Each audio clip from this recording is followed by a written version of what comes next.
Hello, and welcome back to Beacon Pines. This is episode 3. We have just started chapter 4,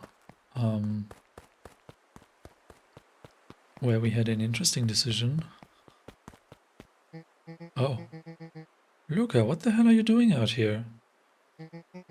And why did a kid with grey hair just run past us in a panic? Roxy and Fitz looked drained. So yeah, what just happened? We had an interesting encounter with, was it Iggy and Tish? And we had to make a decision for Beck, like what to do in that situation, and we decided to tickle Tish. And so now we are meeting Roxy and Fitz. It was clear they'd spent all day searching. That's Beck. I don't care who she is. What happened? We were just helping look for Rollo. Luca, I need you to start telling me the truth. Roxy's temper could often be dismissed as the impatience of an older sibling, but this was the most intense Luca had ever seen her. Her eyes were wild and unfocused, looking straight through Luca. We're running out of time. In a torrent of rambled words and tears, Luca broke down. Rollo and I weren't just playing in Weepwood yesterday. We were investigating lights at the old Valentine warehouse. But someone was there, in a strange suit. And we hid in the dumpster and had a heavy bag dropped on us. And I think it was a body. And so we ran, but we got split up. And I ran home. And it's all my fault. And now my best friend may never come back. Wow. Just wow. Roxy, still exhausted and angry, softened briefly as her eyes hunted the ground in thought. With a determined sigh, she looked up at Luca. It's not your fault, Luca. Rollo's gonna be okay, I promise. Roxy drew herself up. I'm gonna fix this. Luca, go home. But I wanna help. This is too dangerous for Kid. I can't just sit around, I have to do something. Roxy tried to think of the safest place to send Luca. You go back to that little treehouse you two like to play in. Wait there in case Rollo shows up. Sound like a plan? Luca wiped his cheeks and gave a quick nod. You did the right thing, telling me the truth. Now, scoot. You really believe his story? What other option do we have? Things have been strange around here. Leading up to the festival. My dad has been acting weird lately. Well, weirder than normal. Looking into the puddle, Roxy rubbed her arms to warm up. Why is it so cold here? This place gives me the willies. Wait at the treehouse in case Rollo shows up. Okay.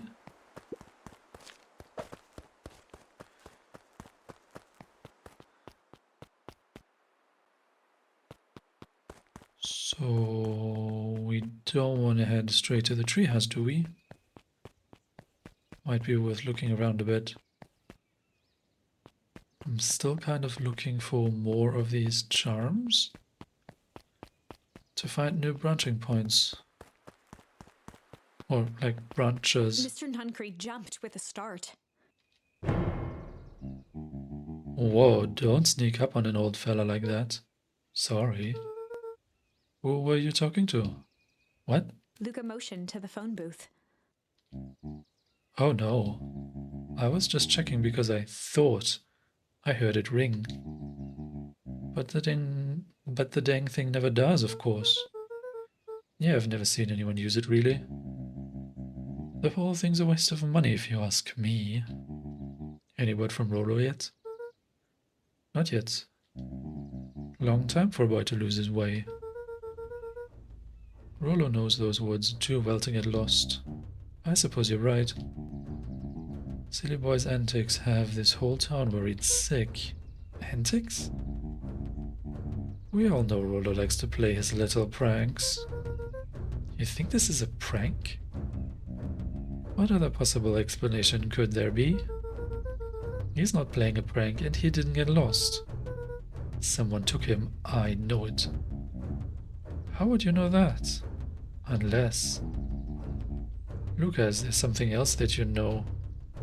Mr. Nuncreed gently placed one of his substantial hands on Luca's shoulder.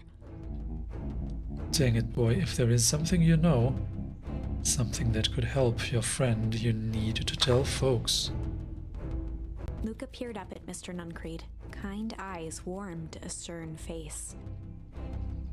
This intense music, man. There was a deeper emotion hiding beneath it all.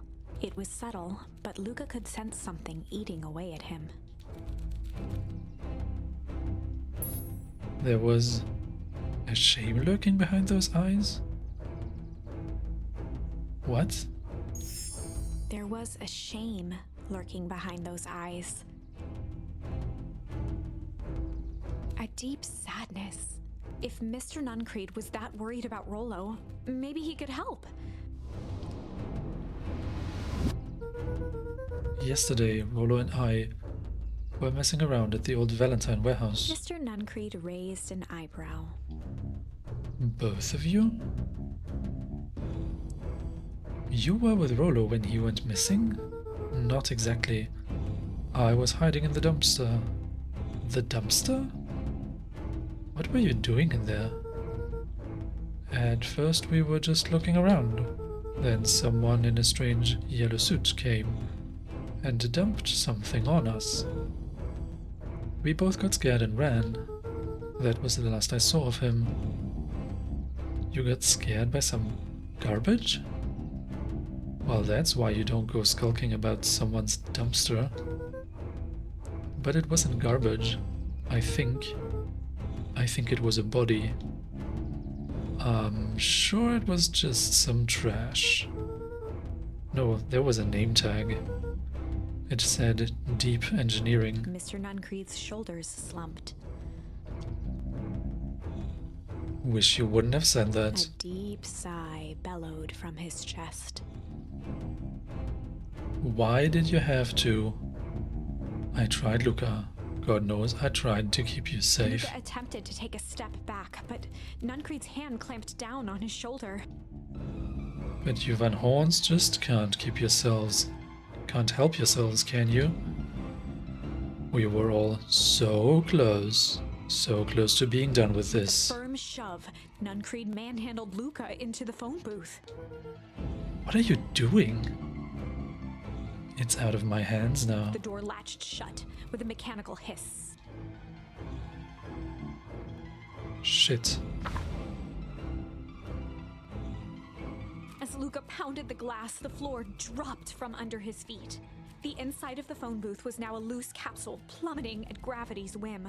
Luca winced and pressed his hands to the walls. As he braced for impact, the capsule hurried to a surprisingly smooth stop. What? He felt a cold rush of air and opened his eyes with hesitance. Two large figures in hazmat suits occluded his view. Luca heard the deep, resigned voice of Mr. Nuncreed over an intercom. He knows too much. What is happening? The end. Wait. No. This isn't the end. I know there's still much more. Somehow this went wrong. Okay, let's try something else.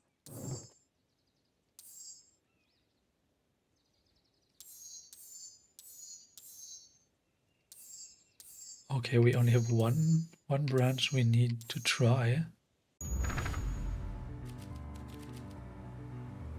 Well, time to bust out the strange. Well, time to bust out the strange. Huh. Alright, Luca, looks like you need a little mud bath. Huh. What's wrong with you, new kid? You're about to pound your friend. Beck stared in silence, the only sign of life being the twitch of an eye. It's weird when people don't talk. Yep. Tish, really, really. You never say a thing except yup, and then you say it's weird when people don't talk. Stop being a weirdo. Huh. Hello? Are you some kind of wackadoo? Makes sense, wackadoos travel in packs, Dud? At the sight of Iggy taunting Beck, something in Luca snapped. Iggy's smirk shifted to a look of shock as Luca launched himself into his stomach. Iggy's clothes were drenched in the glowing ooze. You jerk. My clothes are ruined, I'm gonna... Iggy's voice began to slur as he struggled to get up.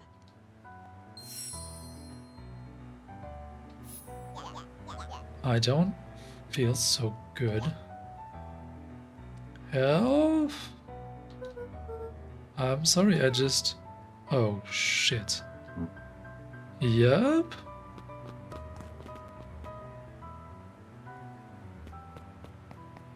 Okay. Memo to self, don't get separated. That was intense. Iggy's gonna be okay, right? Nothing about this seems The person okay. at the warehouse. This strange ooze and what it did to Iggy. Was Rollo caught up in all of this? We have to find Rollo. You took the words out of my mouth.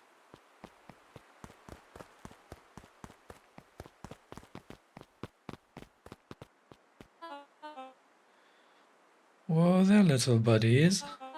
You startled me. What in the dickens are you up to in this part of town? We were just helping look for Rollo. Oh, you haven't heard the good news? Rollo showed up safe and sound a bit ago. Really? So, where was he? It's funny, really. He just got a little turned around in the woods. They can be disorienting, you know. I'm starting to get that impression. Rollo's at his house now, getting some well-deserved rest. Wow, that's a relief. You two should scurry along, before you get lost yourselves. Yeah, come on back. I can't wait to introduce you to Rollo. Oh, that reminds me. Luca, your grandmother was looking for you. She was? She was worried sick. You should march straight home. I guess. Beck, your folks might be getting worried too. I'll walk you home. I need to talk with Nelly about work anyway. Beck glanced toward Luca. I guess all's well that ends well. I'll introduce you to Rollo tomorrow. Sure. Glad he's okay. Rollo was safe. A wave of relief washed over Luca, which was quickly replaced by a sense of dread. Gran is going to kill me. If he hurried, he might just make it home before sundown. Chapter 4. Our harvest awaits. Luca took a deep breath and gingerly opened the door, steeling himself for Gran's wrath. Gran? I'm home. Everything's fine. Gran? Time to chill. Maybe not. So, what's going on? Gran? I know I wasn't supposed to go anywhere. I was just helping look for Rollo.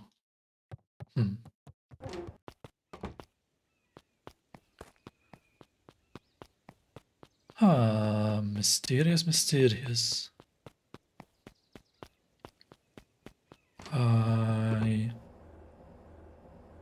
Ran? Roxy came over. She was worried about him. So I figured you wouldn't mind if I helped look for him. Is she in on this?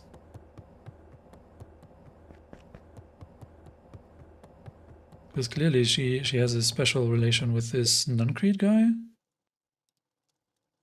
It turns out Rollo is safe and sound.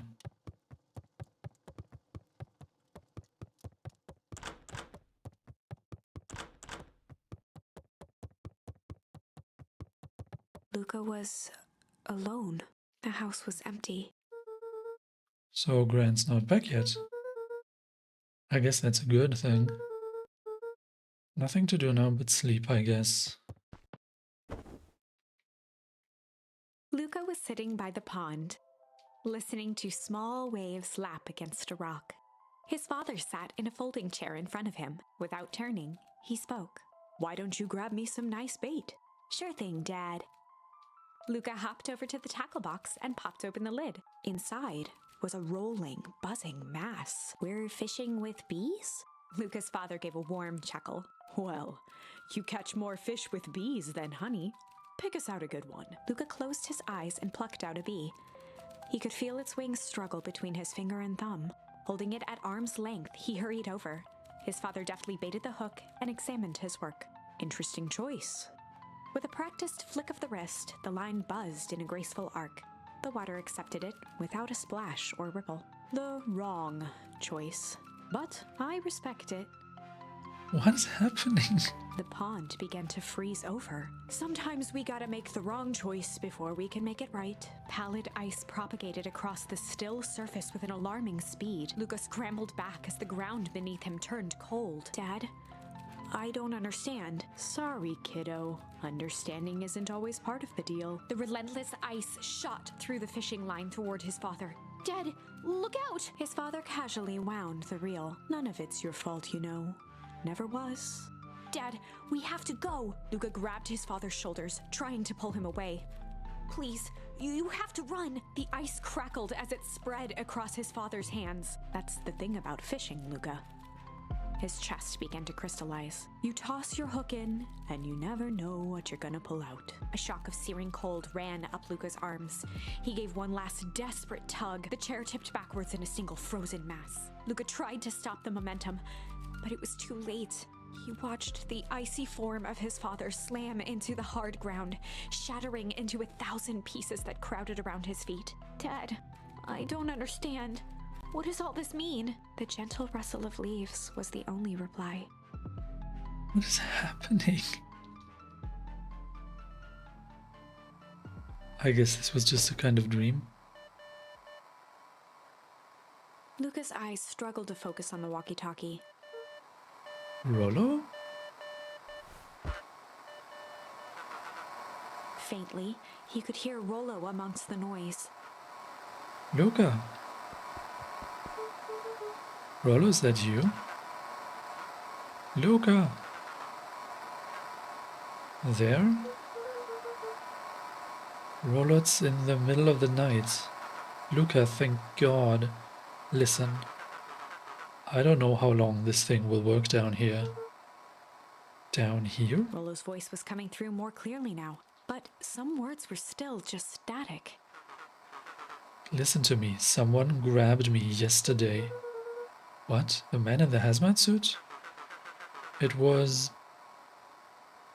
took me to some sort of...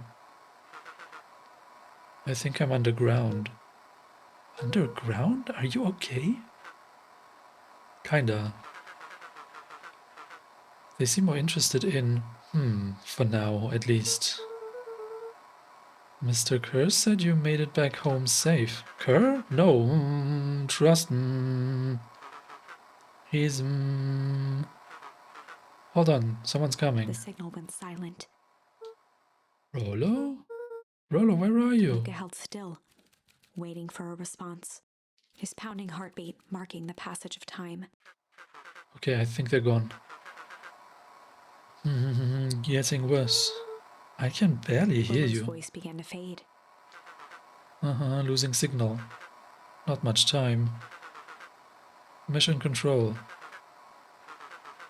You need to... the treehouse. The treehouse. With that, the signal died for good. What was he trying to say about the treehouse? What's at the treehouse? The antenna. He wants me to use the antenna in the treehouse to get a better signal. Rollo, you're a genius. Luca grabbed the walkie-talkie and sprinted to the treehouse. Hook up the walkie-talkie to the radio in the treehouse. Let's check on things during night time. We don't check on things during night time, apparently. Luca heard a group of footsteps approaching. He dashed behind the bushes to avoid being spotted.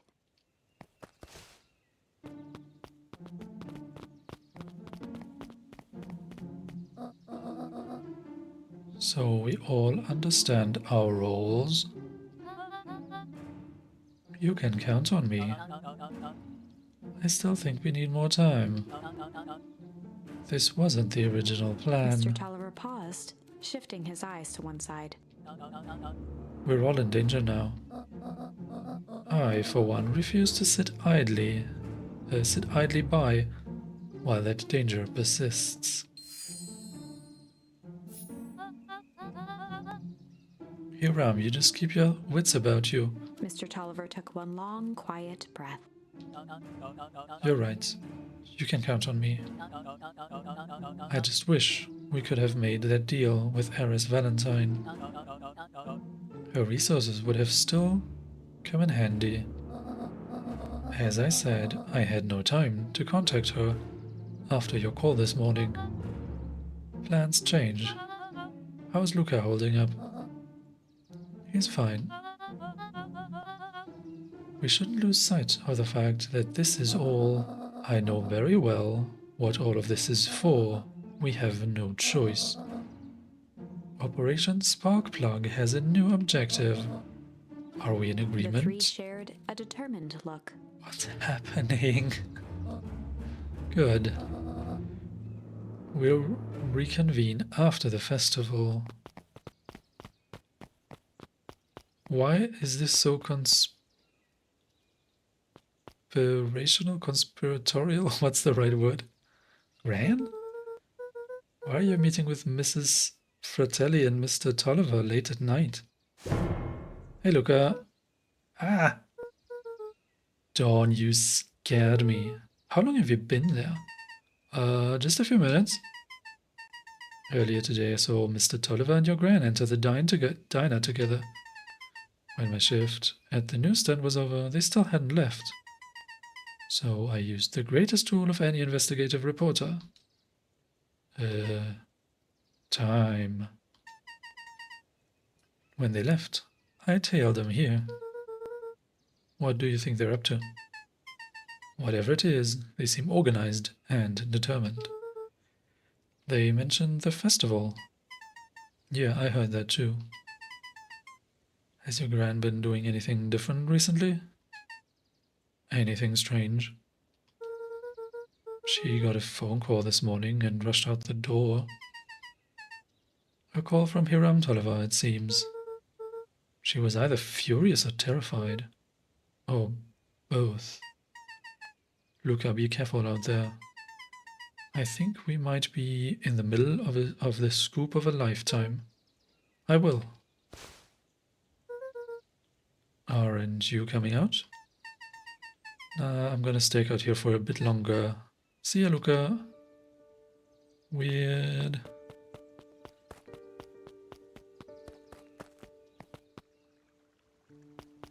Yet interesting. What's going on here?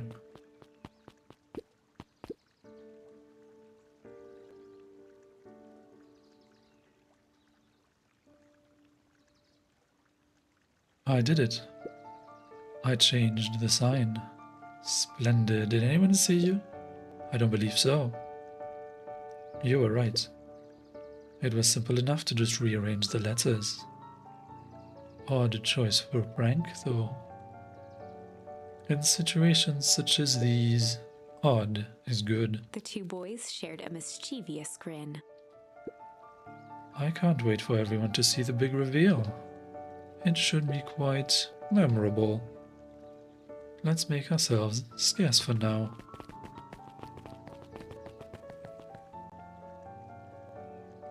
What was that about?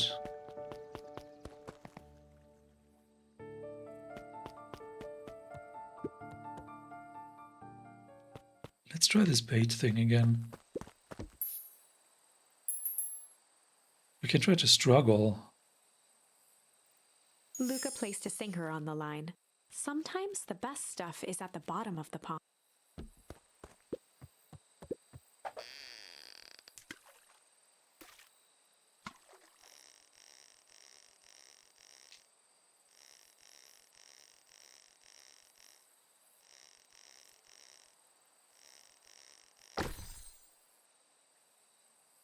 A message in a bottle? Malice 80 proof whiskey. A hard liquor for a hard man. Best leave that be. Takes a real piece of work to leave something like that lying around.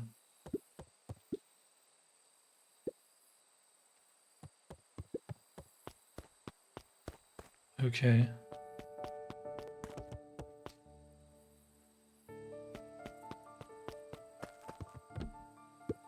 Oh, what's here? Oh. It's the thing. Rollo? Rollo, are you there? I'm at the treehouse now, Rollo. Mr. Kerr said you were alright. What happened out there? Dang it, Rollo, where are you?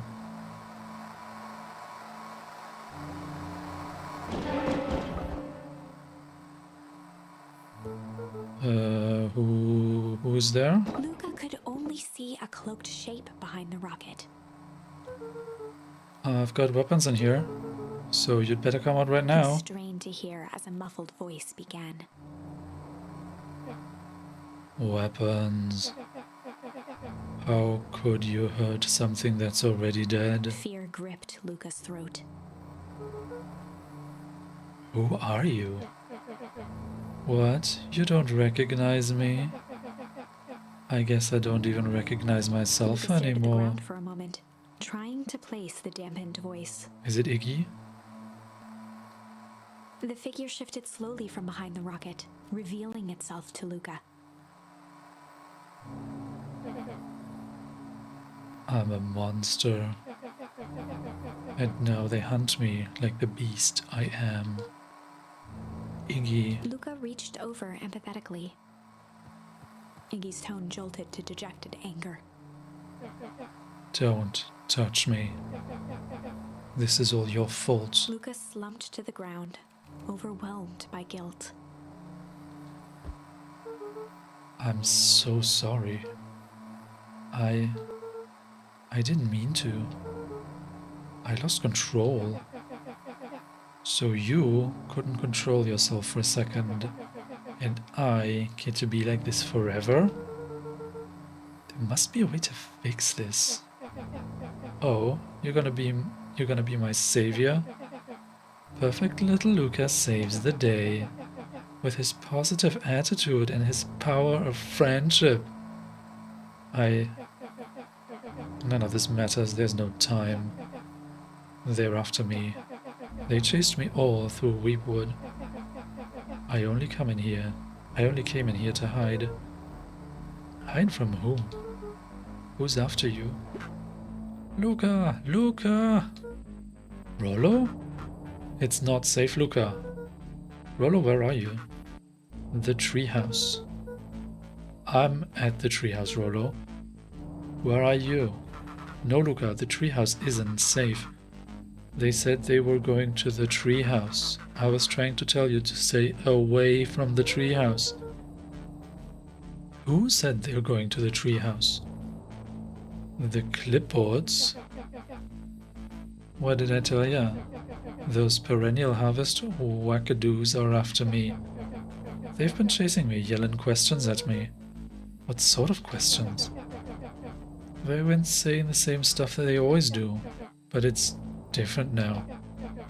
Less asking, more threatening. We're gonna figure this out, Iggy. Yeah, well... Thanks.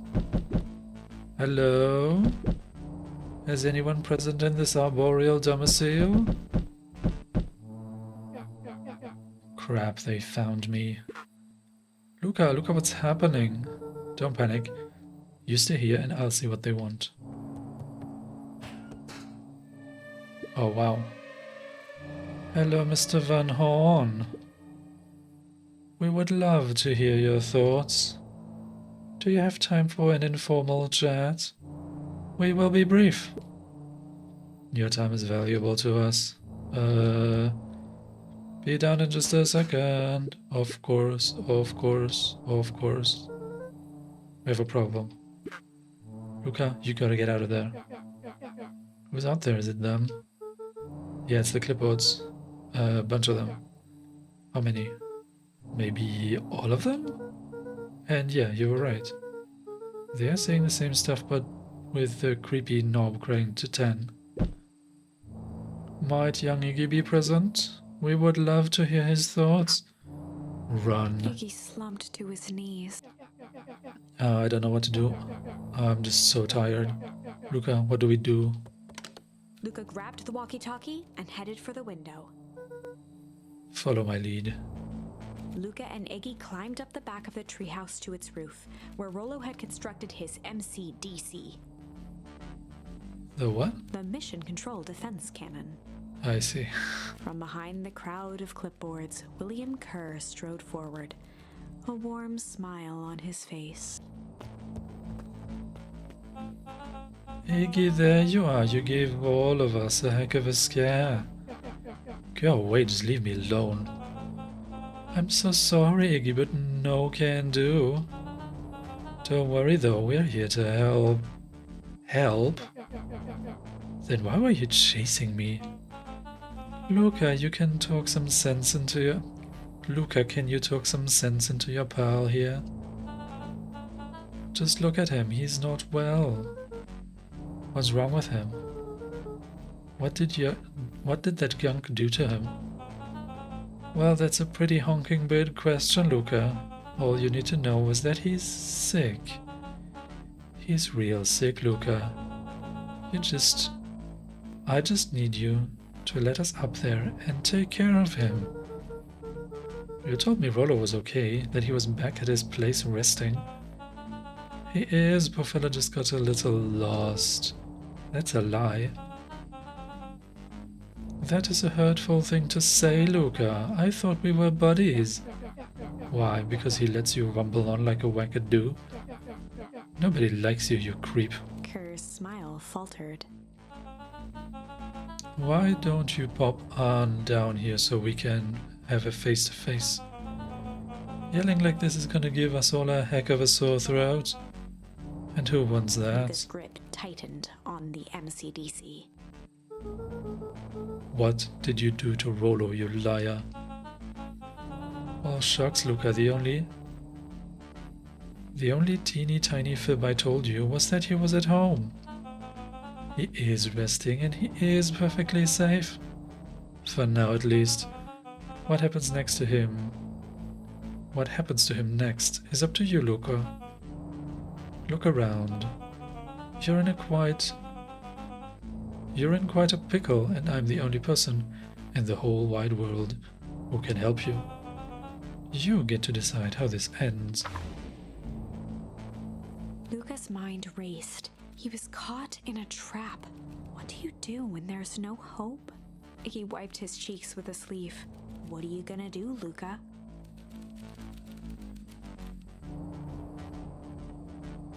Luca drew himself up and decided to take the only option they had left. Fight. Luca drew himself up and decided to take the only option they had left. Fight. He swung the Mission Control Defense Cannon around, aiming it confidently at the smirking face of William Kerr. Hey, Mr. Luca Kerr. summoned his most insolent demeanor.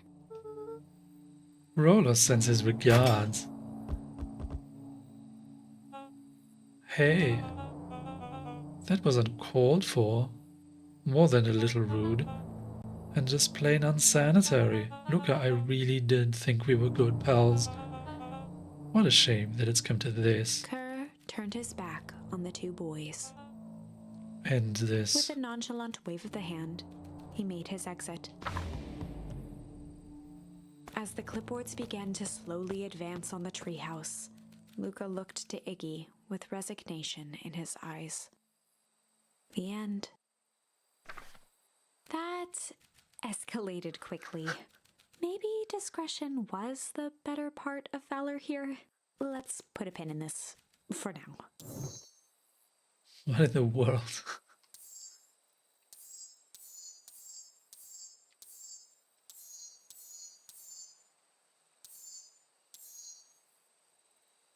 Wait, what? Oh, interesting. We continue in a completely different branch?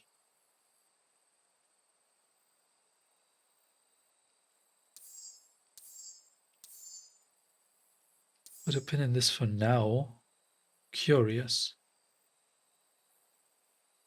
Windows to the Soul might have a continuation. Wow, I'm really surprised that this is the way this game is going. So wait, we're now back in this situation. Okay, this is going to grow very confusing very quickly. So we're in the situation where Rollo is not with us at the warehouse.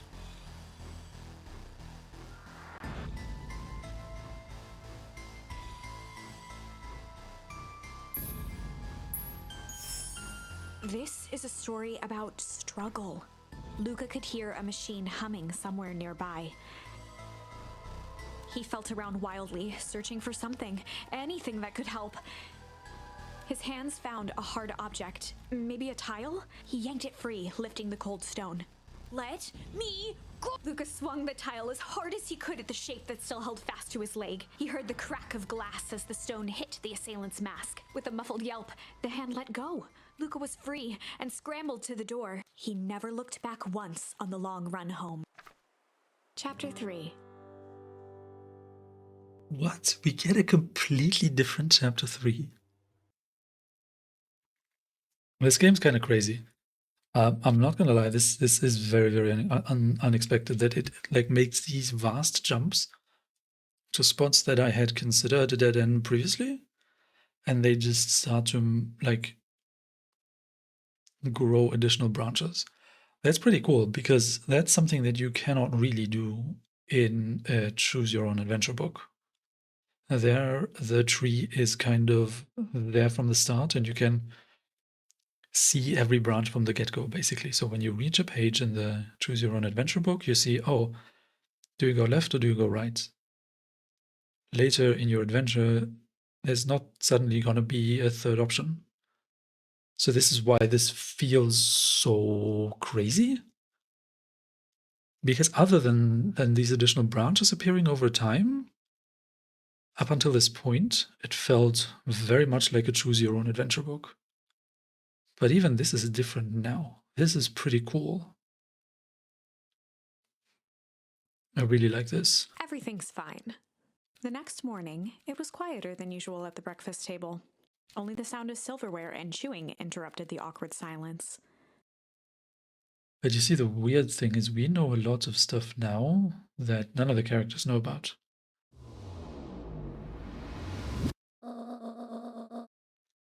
I just finished jarring a mess of jam last night. Uh-huh. So that'll need to get delivered into town today. Okay. So what did you and Rolo get up to yesterday? Rolo had things to do, so I just sort of poked around town. I've set the jam down by the front door. There's 2 batches to drop off. Uh-huh. One for Mr. Tolliver at the Bag and Wag. Deliver jam to Mr. Tolliver. Another for Mrs. Fratelli at the diner. Deliver jam to Mrs. Fratelli. Oh, and Mr. Nuncreed. He said he wanted some more. I suspected as much. Yes, he seemed to have taken a particular interest in my jam. There's some extras in the basket for that enthusiastic gentleman. Just make sure Fratelli and Tolliver get the ones on top. No problem. Off with you now, while the day is still young. So, for example, in one of the branches that we have explored so far, we have met Beck, who now isn't even part of the story yet. This is just so wild.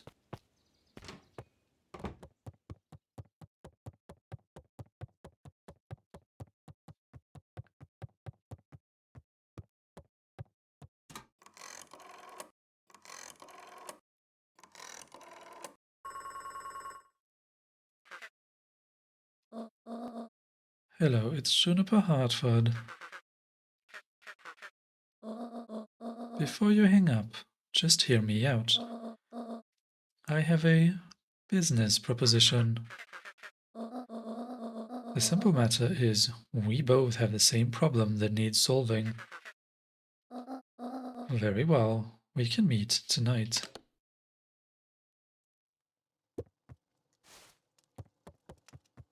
It really... You'll be carrying the thing? Oh god. Okay. Sorry about yesterday, Roxy can be so annoying.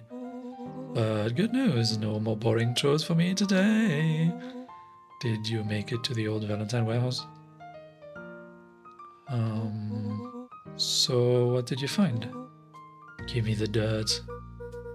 Something happened. There was someone else there.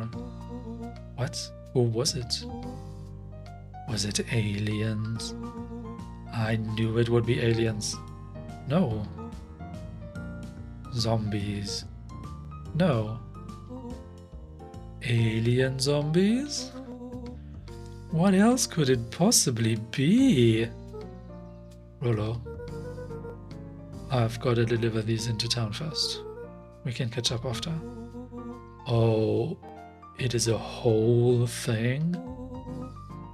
It sounds like a whole thing. Yeah, we shouldn't talk about it here. Meet me at the treehouse tonight. I'm not sure what this treehouse is that you speak of. Meet me at Mission Control. Roger that, Space Cadet. Okay, so we have to deliver jam for Graham. Do you want jam? No? Go on, take the jam. Is it? Does the jam contain some kind of antitoxins? That's why they want this stuff so badly? Hey, what's happening? Why am I so suspicious of Gran? Wait, what's your step? Oh, sorry. There was a whole family of beetles here. They've gone missing. I thought they just sort of wandered around. Everyone has a home, Luca. Even beetles. Luca checked the soles of his sandals. I think we're okay. It's weird that they're gone. They went missing when the festival preparations began. You think the noise scared them away? Something like that. Just watch where you step, okay? It's always the beetles. You can tell those jerks. It doesn't matter how many boxes they pile up. I ain't moving. Huh.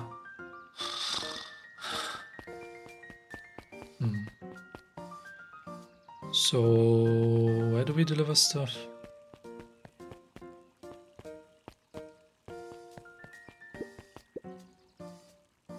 Anger from the past, mistakes not yet made, and a glimmering hope for the future. He carried them all in equal parts, everywhere he went. Oh heavens, what a burden to bear. Feels very meta. Mr. Wilder, I trust you have time to chat. Eris Valentine, oldest of Sharper Valentine's children, and heir to the Valentine fortune, had a way of making questions seem like demands. Certainly. What seems to be the problem? Mr. Wilder had learned to assume that if he was hearing from Eris, it was because she had taken issue with something he had put in the paper. I couldn't help but notice that the front page of this morning's paper was consumed with stories about the silly festival. Well, yes. That is the news of the day. But there was no mention of the museum, nor the foundation through which it was endowed. I'm sorry, Miss Valentine. My readers are more so interested in this town's future rather than anyone family but in particular. Ah, there was a time, Mr. Wilder, when the goings-on of my family was the only thing this town cared about. Well, things change, ma'am. And you know, change is dangerous. If you've finished that thought, I will make that monocle a permanent fixture of your anatomy. My apologies. Good day, Miss Valentine. Did I give you the impression this conversation was finished? Mr. Wilder averted his gaze and began to polish his monocle. Well, good day, Mr. Wilder.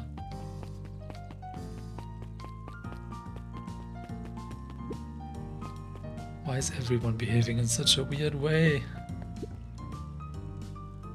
Last chance diner, so we need to deliver jam to the diner.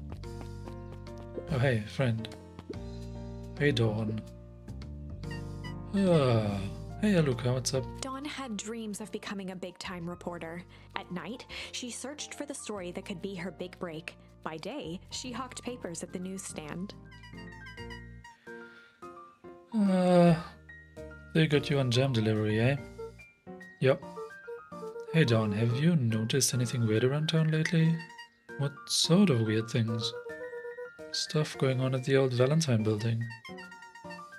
You might say I've heard some things. I'm working on a story about it right now. So, what's going on? Can't say quite yet.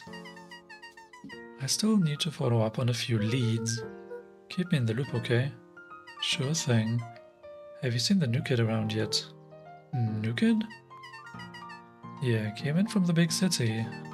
Her parents. Both got jobs here. But get this. One of them is working for William Kerr and Perennial Harvest, and the other is working for Eris Valentine. And the Valentines represent Beacon Pines' past. Perennial Harvest has positioned itself as this town's future. Must make for some interesting dinner table conversations, I can imagine. Now this is curious.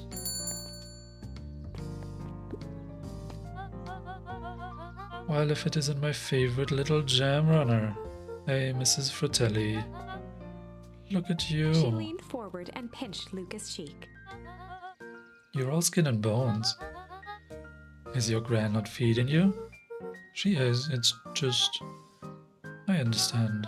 You know, I taught your mama how to cook back in the day. You may not even remember, but you and her used to help out in the diner. See that picture over there? That's you helping your mama back in the day. So cute, running around in your little apron taking orders. The whole situation just breaks my heart. What happened with Eleanor?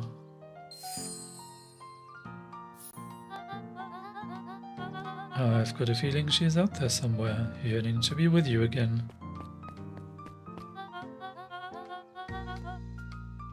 Few things in this world can keep a mother from her son. Luca shifted the basket uncomfortably. Oh yes, let's see here. Mrs. Fratelli lifted the cloth and inspected the jam. They even have my name on them. How thoughtful. She carefully lifted out her jars of jam. You'll tell your gran hello for me, Luca. Will do.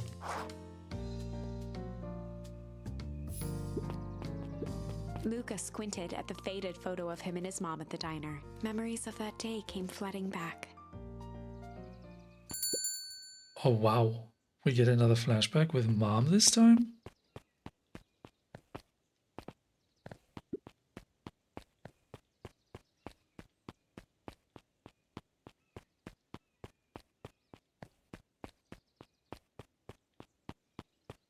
Okay, we don't seem to be able to interact with anyone except Mom? I'm ready to help, Mama. Alright, little buckaroo. It's up to us to feed these folks while Mrs. Fratelli is away.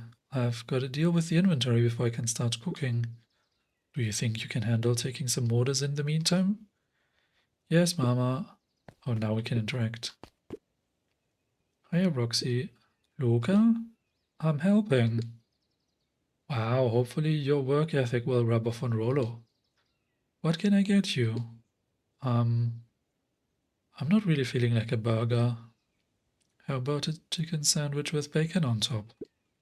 Coming right up.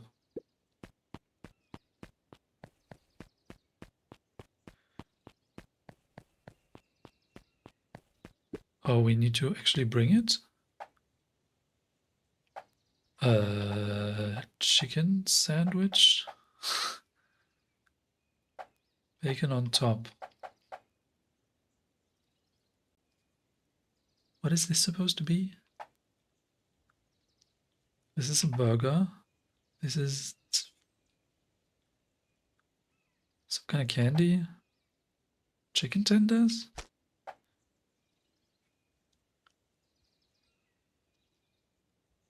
What am I looking at? Something chill? Something succulent? Something indulgent? Something tender? A chicken sandwich with bacon on top. Interesting. Here you go. I call it the Love Me Tenders. Nice. Okay. Aren't you a little young to be waiting tables? I'm just helping out. My father had me hustling when I was your age as well. Father always says, children are to be sails, pulling a family ever forward. That doesn't sound very fun. There's plenty of time for fun. For instance, Father and I always make time to have lunch together once a month. Luca glanced at the empty seat across from Gus. Should I come back? Oh no, it turns out Father was too busy to have lunch today. I'll just go ahead and eat alone. Oh. The silver lining is, without him around, I can have my usual. A nice stack of cold cuts, topped with a pile of sloppy chili.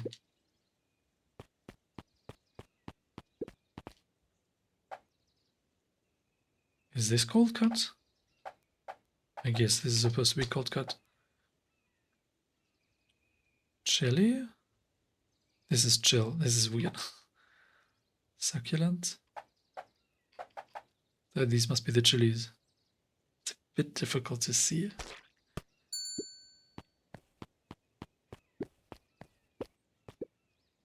Here you are.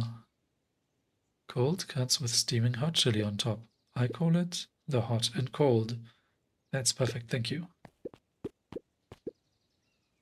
Gadzooks, they've shrunk the wait staff. Jeff slapped the table and gave Luca a toothy grin. How's your pops doing? He's pretty busy these days. I know the feeling.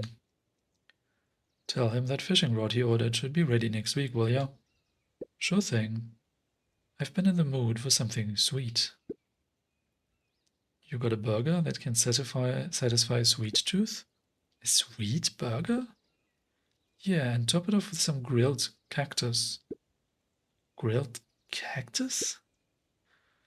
The heart wants what it wants. That's a very strange order. So, candy with cactus?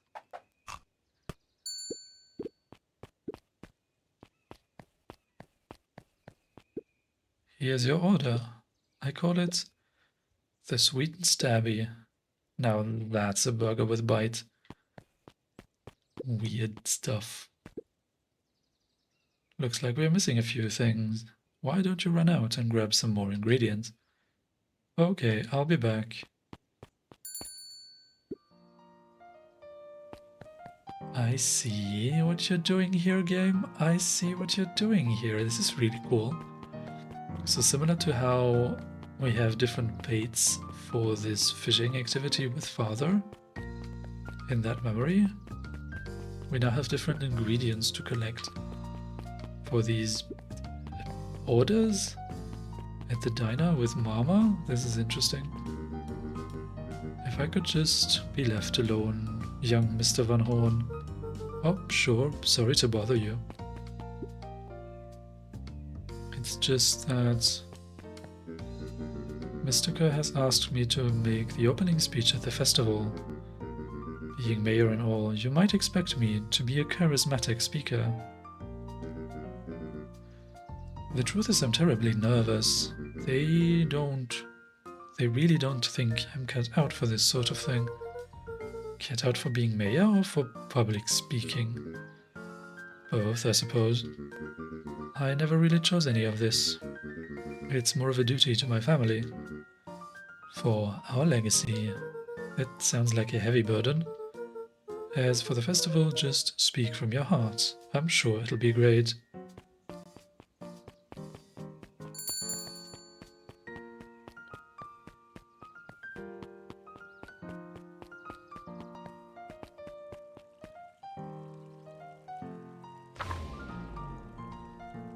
Wrong button.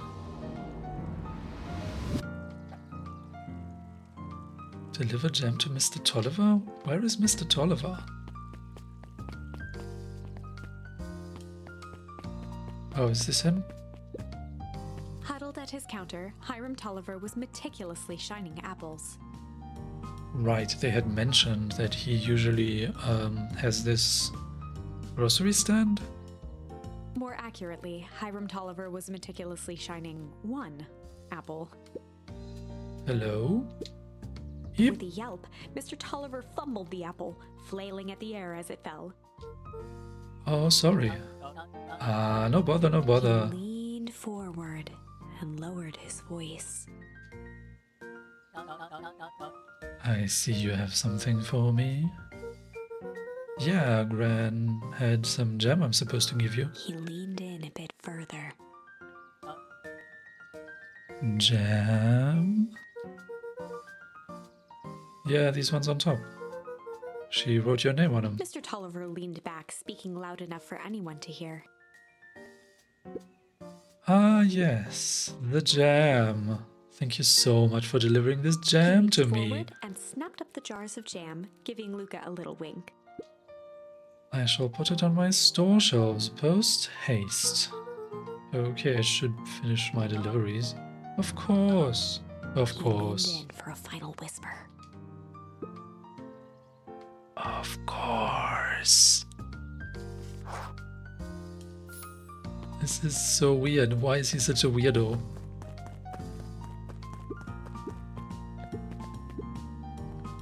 How do you keep the ice cream cold? We keep them on ice. Where do you get the ice from? I don't know, somewhere cold. How do they keep somewhere cold? Cold. Look, Bert. Do you want some ice cream? Or not? No, I'm good.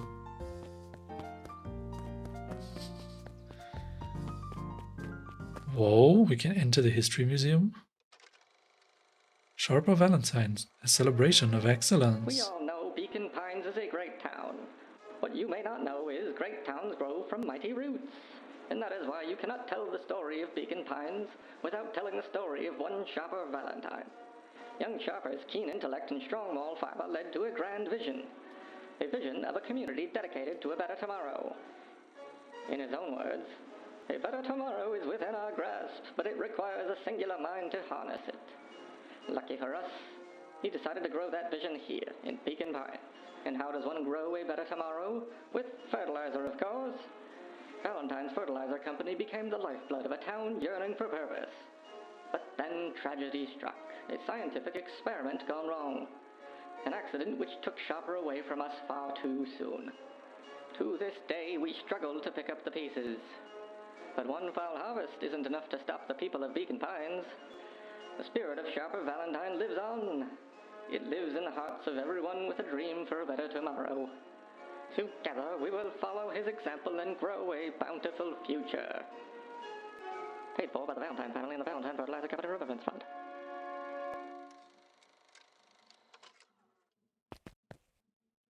What in the world was that? That was unhelpful. I agree. Hold on, is there something we can do over here? Talk to people? No, yes, maybe? Yeah, no. Nobody wants to talk to us. So we need to deliver more jam to more people.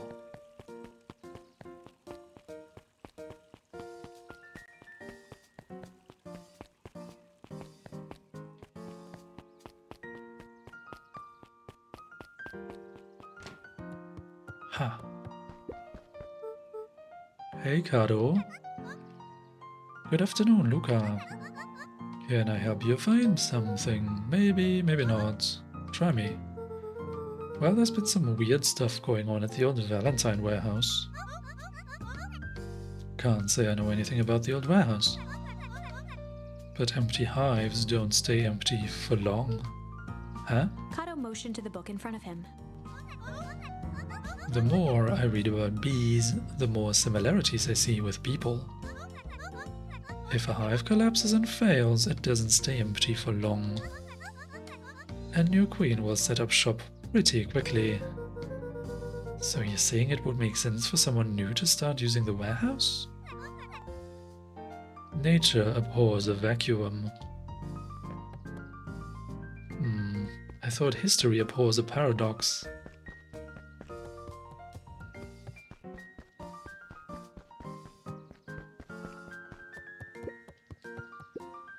Hey Jace. Oh, hey Luca. Have you seen this new issue of Hank Atomic? Not yet. No spoilers, please. It's awesome. It's a flashback. No spoilers, please. We get to see how mild-mannered Henry Adams becomes Hank Atomic, man of space justice. Jace, no spoilers. Oh, sorry. My point is you're gonna love it. Alright, Jace, catch you later. Roger that, Space Cadet. Yeah, people spoiling stories are the worst. I agree.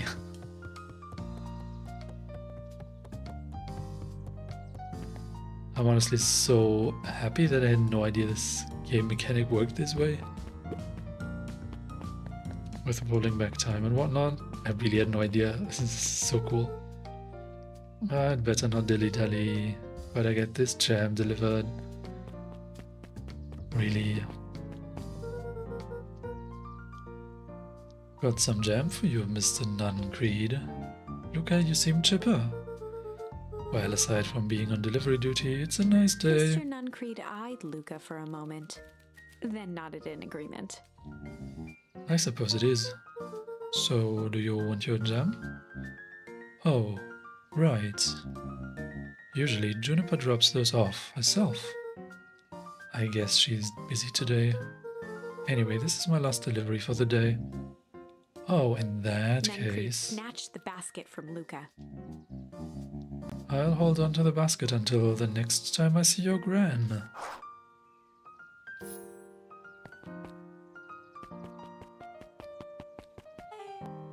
Hey you. Anchovies or pineapple? What? Don't think. Just answer. Pineapple, why? How old are you? 12?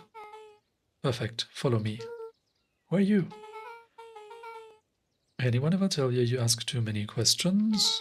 Just try to keep up, okay? Hey Beck, how are you? Long time no see. What just happened? Well,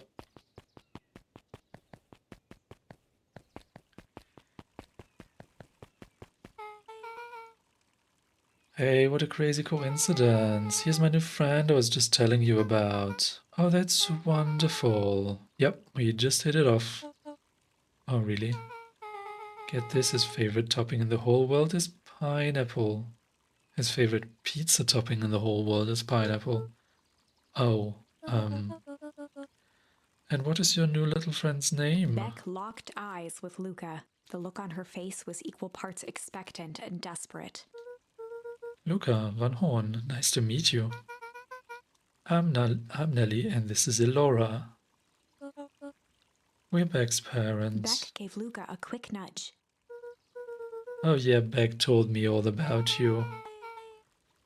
Already feels like we've known each other for years, or like in the other timeline, because, you know, multiverse, doing multiverse things. So you both can't stop obsessing about me making friends. Oh, darling, we never doubted you. It's just that, for children with fewer than 5 close friends, the probability of a stunted development doubles. Well, 1 down, 4 to go, I guess. What Nelly means is that we just want this move to be as easy on you as possible. You can relax. A friend has been befriended. This calls for a celebration. Luca, you must join us for dinner tonight. Dinner?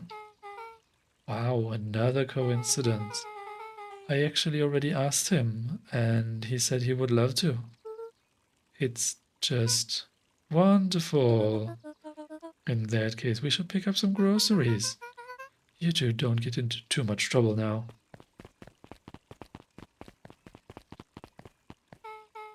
Wow, I can't believe that worked. Thanks a ton. You're welcome? I owe you one. My moms are great and all, but they can be a bit much sometimes. Our house is the little cottage next to that big mansion place. Wait, you live on the Valentine estate? Yeah, that's the spot. Meet me by their big creepy gate. Don't be late. Or I'm back to square one on this whole friend grift. Huh. Great. See you there.